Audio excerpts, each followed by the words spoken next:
السلام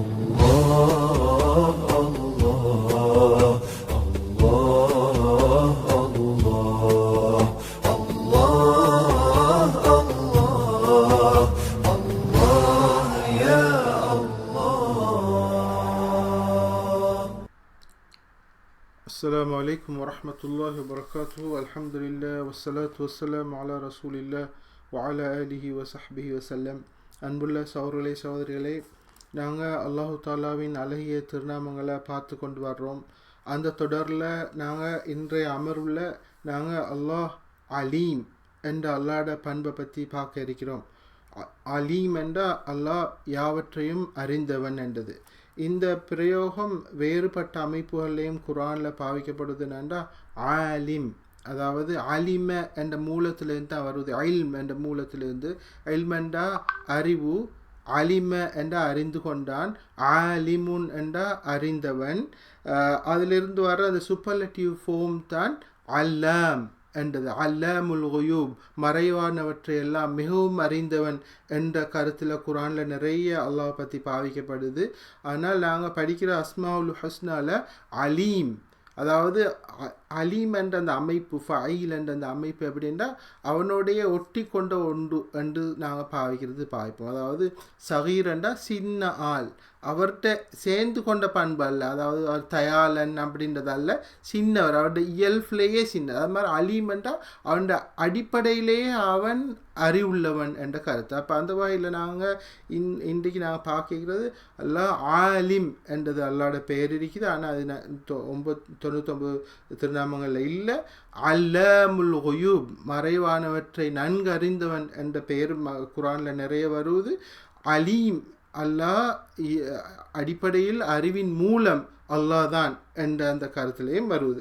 அப்போ 99 திருநாமங்களில் அலீம் என்ற அந்த பெயர் தான் இருக்குது. இந்த அலீம் என்ற அந்த பெயர் நிறைய சொற்களோடு சேர்ந்து வேறு ஏனைய பண்புகளோடு வரும். அஸ்ஸமீஉல் அலீம், அல்லாஹ் யாவற்றையும் கேட்பவனாகவும் அறிந்தவனாகவும் இருக்கின்றான். அல்லாஹ் அல் ஹக்கீமுல் அலீம், யாவற்றையும் ஞானமிக்கவனாகவும் யாவற்றையும் அறிந்தவனாக இருக்கின்றான். அல் அசீசுல் அலீம் என்று வரும். இப்படி நிறைய வேணைய சொற்களோடு சேர்ந்து வரும். அப்படி சேர்ந்து வரும்போது அதுக்கு மூன்றாவது ஒரு கருத்து வரும் என்றதை நாங்கள் அறிந்து கொள்ளணும்.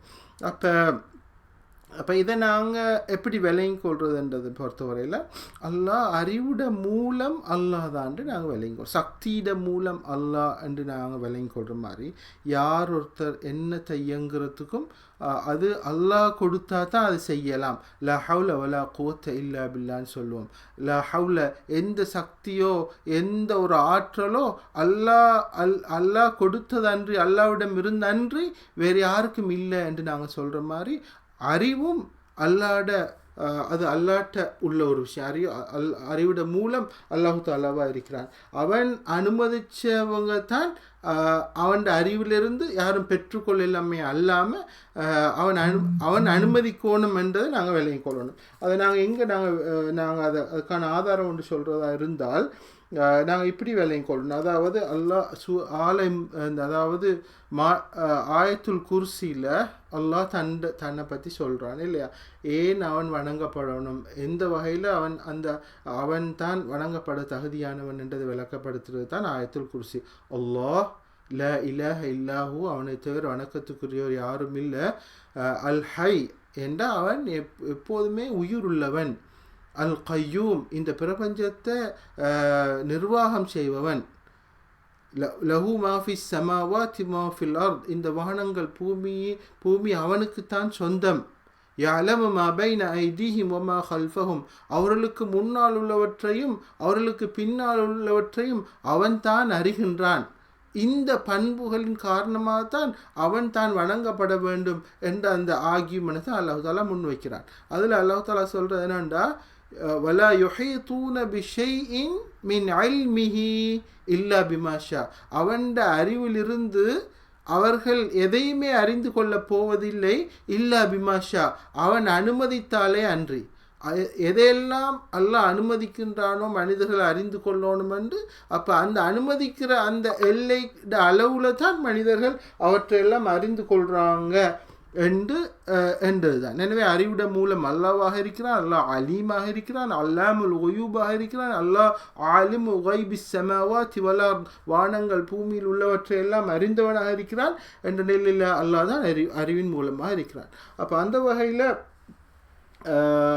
நாங்கள் இந்த அறிவு விஷயத்தில் அல்லாஹ் அறிந்தவன் என்றதை நாங்கள் விளங்கி கொள்ளும்போது எங்கள்கிட்ட என்ன வகையான உணர்வுகள் வரணும் என்றது ஒன்று என்றால், நாங்கள் அல்லாவை தனியே இருக்கும்போது அல்லாவை நாங்கள் பயந்து கொள்ளணும், வெட்கப்பட்டு கொள்ளணும்.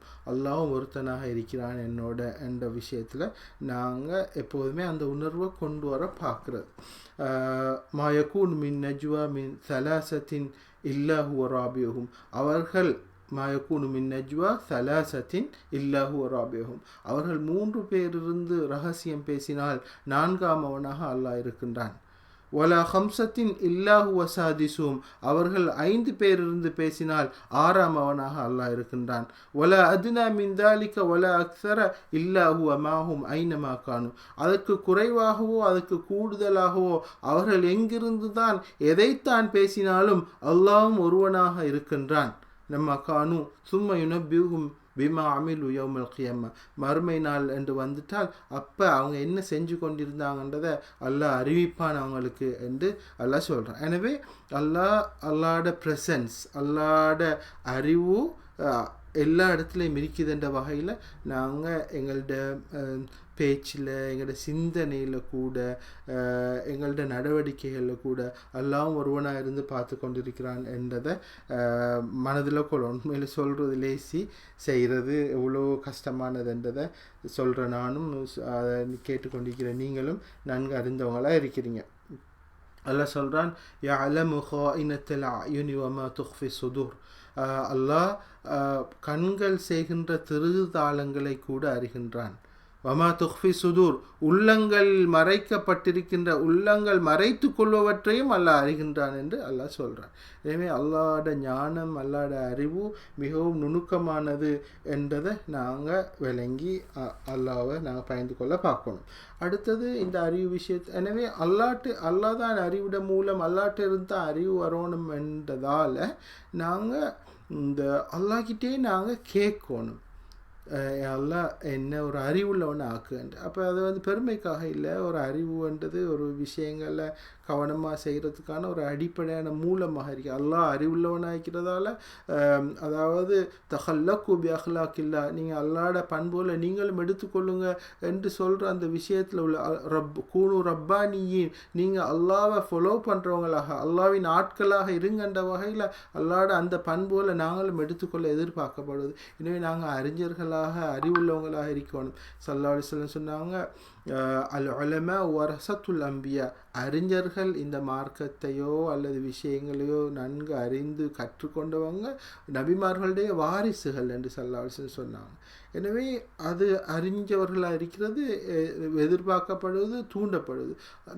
எனவே இந்த அறிவை, இந்த ஞானத்தை அல்லாஹ்கிட்ட நாங்கள் கேட்டு பெற்றுக்கொள்ளணும். ரப்பி ஜித்னி இல்மா, யா அல்லாஹ் எனது அறிவை வளர்த்து விடு, யா அல்லாஹ் அதிகரித்து விடு, யா அல்லான்னு நான் கேட்கும்படி குர்ஆனில் எங்களுக்கு வழிகாட்டப்பட்டு. எனவே ரப்பி ஜித்னி இல்மா.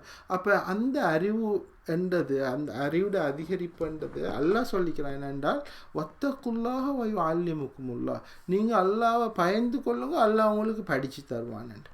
அப்போ உங்களுக்கு இந்த சந்தர்ப்பத்தில் சில கேள்விகள் வரும், எத்தனையோ அறிஞர்கள் இருக்கிறாங்க, இஸ்லாம் இல்லாதவங்க இருக்கிறாங்க. சகோதரிகளே, இப்படித்தான் அறிவு என்றதும் இருக்குது, ஞானம் என்றதெல்லாம் இருக்குது. எல்லா அறிவும் இருந்து சும்மா தண்ட மறுமை விடிவுக்கு வழிகாண தெரியாத அறிவில் என்ன பயன் என்று ஒன்று இருக்குது. அவர் பெரிய PhD ஆகிப்பார், எத்தனையோ புத்தகங்களை கரைச்சி குடிச்சிப்பார். ஆனால் அவருடைய மனோ இச்சைக்கு அவர் கட்டுப்படுறதுலேருந்து அவரை தன்னை விடுவிச்சு கொள்ள இல்லாத நிலையில் ஆயிப்பார். எனவே அறிவு, ஞானம் அல்லாஹ் தர வேண்டிய விஷயங்கள் என்ன, அவர் எந்த பணி என்ன, இந்த பூமியில் என்ன படைச்சது யார் என்றது, அவனுக்கு நான் செய்து வர வேண்டிய கடமைகள் என்றதை அறிஞ்சு கொள்றதுக்கு அதை செய்கிறதுன்ற ஒன்றைக்கு. அப்போ செய்கிற அளவுக்கு வர்ற அறிவுன்றது ஒரு பவர்ஃபுல்லான அறிவு. அந்த அறிவை ஏனைய மனிதர்கள் பெறாத நிலையை தான் நாங்கள் காண்றோம். அந்த வகையில் அல்லாஹ்கிட்டே நாங்கள் அறிவை பெற்றுக்கொள்ளணும். அல்லாஹ் தாலா சொல்கிறது வத்தக்குல்லா வயு அல்லிமுக்குமுல்லா, நீங்கள் அல்லாஹ் பயந்து கொள்ளுங்க, அல்லாஹ் உங்களுக்கு அறிவுட்டுவான். ஸல்லல்லாஹு அலைஹி வஸல்லமோட பிரபல்யமான துஆ உண்டு, அல்லாஹும்ம இன்னி அஊது பிக்க மின் இல்மின் லா யன்ஃபா, அல்லாஹ்வே பயனில்லாத அறிவை விட்டு நான் உன்னிடம் பாதுகாப்பு தேடுகின்றேன். இப்னு அப்பாஸ் ரலியல்லாஹு அன்ஹு இந்த தஃப்சீர் குர்ஆனுக்கு விளக்கம் கொடுக்கறதுல மிகப்பெரிய ஒரு ஆளாக வந்ததில் ஸல்லல்லாஹு அலைஹி வஸல்லம் அவங்களுக்காக செஞ்ச துவா காரணமாக, அல்லாஹும்ம அல்லிம்ஹு அத்தஅவீல், யா அல்லாஹ் இந்த குர்ஆனுக்கு விளக்கம் கொடுக்குற, அல்லாஹும்ம ஃபக்கிஹு ஃபித்தீன் வ அல்லிம்ஹு தஅவீல், யா அல்லாஹ் மார்க்கத்தில் ஒரு ஆழ்ந்த புலமை இவருக்கு கொடு என்று ஸல்லல்லாஹு அலைஹி வஸல்லம் அவங்க துவா செஞ்சாங்க அவருக்காக. அந்த வகையில் மனிதர்கள் அறிவுள்ளவங்களாக இருக்கணும், இருக்கேலும். ஆனால் அவங்க அந்த அறிவை வச்சு பெருமைப்பட்டுடக்கூடாது. பெருமைப்படுறதுக்கான பல விஷயங்களுக்கு தானே. ஒரு மனுஷன் செல்வத்தால் பெருமைப்படுவான், ஒரு மனுஷன் அதிகாரத்தை வச்சு பெருமைப்படுவான், ஒருத்தன் சமூக அந்தஸ்தை வச்சு பெருமைப்படுவான். அது மாதிரி பெருமைப்படுற ஒரு விஷயந்தான் அதாவது அறிவை வச்சு மனுஷன் பெருமைப்படுவான். ஆனால் ஹதீஸ் நினைக்குது, அதாவது அல்லாஹ்வோட முகத்தை நாடி தேடப்பட வேண்டிய அறிவை யார் சபைகளில் முன்னுரிமை பெறணும் என்று எதிர்பார்த்தும் தான் பாராட்டப்படணும் என்ற எண்ணங்களோடையும் தேடுவாரோ, அந்த எண்ணங்களோட அறிவை தேடுவாரோ, அவர் சொர்க்கத்தில் வாடையை கூட உணர மாட்டார் என்று சொல்லி வந்துக்கு. எனவே அந்த மிக பணிவாக அல்லாஹ் தாலாட்ட இந்த அறிவை கேட்டு பெற்றுக்கொள்றதோடு அது ஒரு அல்லாஹ்வோட அருள், அதுக்காக நன்றி செலுத்தணும் என்ற அமைப்பில் அல்லாஹ்வுக்காக அது எங்கள் அல்லாஹ் நெருங்கிறதுக்கு தான் அந்த அறிவு உதவி செய்யணுமே அல்லாமல் அதை வச்சு பெருமைப்படுறதுக்கு இல்லை. இந்த அல்லாஹ் தாலா சொல்கிற வஃபௌக குல்லி தி இல்மின் அலீம், ஒவ்வொரு அறிஞனுக்கு மேலால் இன்னொரு அறிந்தவன் இருக்கிறான் என்று அல்லாஹ் சொல்கிறான். இது அல்லாஹ்வை குறிக்கிறதாகவும் இருக்குது, அல்லது உலகத்தில் அல்லாஹ் அப்படியான ஒரு ஏற்பாடு செஞ்சிருக்கிறான் என்றும் இருக்குது. இன்னல்லாஹ ஆலிமு கைபி ஸமாவாத்தி வல் அர்த், நிச்சயமாக அல்லாஹ் தாலா வானங்கள் பூமியில் உள்ள மறைவானவற்றை எல்லாம் அறிகின்றான். இன்னஹு அலீமும் பிதாத்தி சுதூர், அல்லாஹ் உள்ளங்களில் ஓடக்கூடிய சிந்தனைகளை கூட அறிகிறான் என்றெல்லாம் வந்திருக்குது. எனவே இந்த அறிவுக்குரிய வரையறைகளை பேணி நாங்கள் அல்லாஹ் அறிஞ்சவன் என்ற வகையில் அவனை ஃபாலோ பண்ணுற நாங்களும் அறிஞ்சவங்களாக இருக்கணும். இல்லாத போது அது ஒரு பின்னடைவுக்கு தான் காரணமாக இருக்கும். அல்லாஹ் தாலா இந்த உம்மத்தை வழிகாட்ட கருதின போது முதலாவதே சொன்னது இக்ரா, நீங்கள்லாம் படிங்க, அறிஞ்சு கொள்ளுங்கன்னு தான் சொன்னது. எனவே அந்த கூனு ரப்பானியின், அல்லாஹ்வோட ஆட்களாக இருக்கணும் என்ற வகையில் நாங்களும் அறிவுள்ளவங்களாக படித்தவங்களாக இருக்கணும். எனவே அதனூடாக நாங்கள் சொர்க்கத்துக்கு தகுதி பெற கூடியவங்களாக மாறுறோம் என்றால் நபிமார்களுக்கு அடுத்த அந்தஸ்து அறிவுள்ளவங்கள் தான், அறிஞர்கள் தான் என்று அல்லாஹ் தாலா சொல்கிறான். பாமர ஜனங்களை கொண்டதாக இந்த முஸ்லீம் சமூகம் இருக்கக்கூடாது. எனவே அல்லாஹ் தாலா இந்த அல்லாஹ்வோட இந்த பண்பு ஆலிம், அலீம், அல்லாமுல் குயூப் என்ற இந்த பண்புகளை அல்லாஹ் அறிஞ்சவன் என்றதை மனதில் கொண்டு வாழ்கிறதுக்கு அல்லாஹ் தாலா எனக்கும் உங்களுக்கும் வழிகாட்டணும் என்று பிரார்த்திக்கிறேன். அஸ்ஸலாமு அலைக்கும்.